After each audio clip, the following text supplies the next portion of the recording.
Hey guys, this is my basement home studio. Just thought I'd make a quick video since I know like a lot of you guys are kind of building your own studios. So mine's pretty much done, as you could see. I mean, I'm only missing a little cloud here, which I'm trying to just figure out what I'm gonna do with these lights. So that's pretty much it. So I'm just gonna start off with all the stuff that's in here, tell you how much it costs, so you can have an idea. And if you guys have any questions afterwards, you could just shoot me a comment or whatever, and I'll answer as soon as possible. So, all these acoustic panels here I bought off Amazon. I live in Canada, so I paid quite a bit for them. I paid about 300 bucks for whatever's whatever's in this room. There's probably 10 or more panels that I've just used for other things in my house, like random isolation and shit. Um, so that was about 300 bucks. I'd probably try to find a better deal than that because that was pretty expensive. I had to pay like 50 bucks just for the customs clearance. I then made these, which I have on both sides. I did the whole mirror triangle thing with the monitors to kind of know exactly where to put them. I also built these bass traps in the corners here. Also built these and this one as well. All it took was some 2x4s, some Rockwool insulation, and I got black material from a material shop here in my city. So I'd say the cost for both these big bass traps, these ones here, and the side ones here was about maybe 250. It was a really fun project. You don't need carpenting skills. As you could tell though, I mean, here you could see the sheets I used. Like, I didn't really think it was going to do this, so it doesn't look 100% great. But I mean, it still turned out pretty well, and it's incredibly effective for the sound. I noticed a huge difference from when I had nothing in here to when I have all of this. So huge difference. It's definitely improved my my production game for sure. We're just gonna move on to what I have on my desk here. This I paid 75 bucks for on Craigslist like 6 years ago. It's super cool. The sounds in there, I absolutely love them. I have this plugged in my Scarlett audio interface, which I paid about 250 for. Pretty good. I would definitely recommend it for beginners, but I'm probably going to get something a bit better in the future. There's not enough inputs. There is a crackling sound. I'm not sure if you can hear that, but it's really annoying. It doesn't do that when the music's playing, but just when I'm turning the knob, there's crackling sounds, so it's kind of weird. These guitars, paid 150 bucks for this one. I never use it because of strings. I know I could change them, but I just really am not a guitar player. I can play a few chords, but never really use them. Also, I find that my audio interface and my computer system is just not efficient enough to properly record guitar. Probably going to need a new laptop at some point. This mic was actually given to me by a friend. I'm really sorry guys, I'm not sure what brand this is. I also never or rarely use it.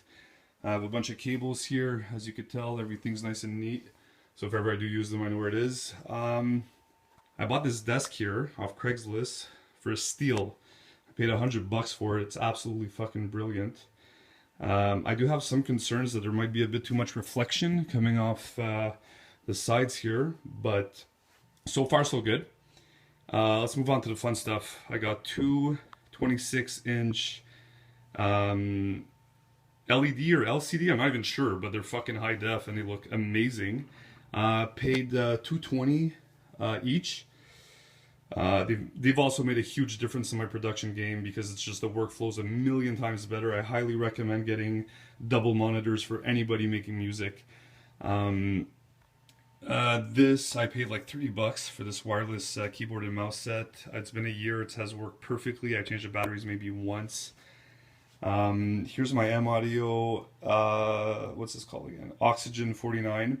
Super good. All the knobs and filters configured automatically to Reason 8. The only thing I had to do was press this little button here called Auto. Boom, and then everything was configured. So that was really cool. For some reason, the pitch bend doesn't work. It works on here, as you can tell. It's not broken, but Reason does not recognize it for some reason. So that's really annoying. If anybody has any idea why that is, please let me know. These are my monitors here, GBL LSR 308s. I could not recommend them enough. They are absolutely fucking fantastic. Again, huge difference from before I had all of this stuff in here to after. The sound is just completely insane.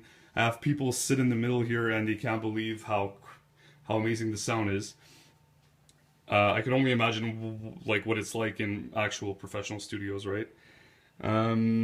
So I also had to buy these stands, which were about 150 each. They're really sturdy. I love them.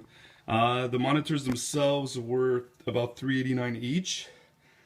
Yeah, I put those on a credit card and then just paid the credit card after a couple months. So I probably paid a few bucks in interest more than what they're actually worth.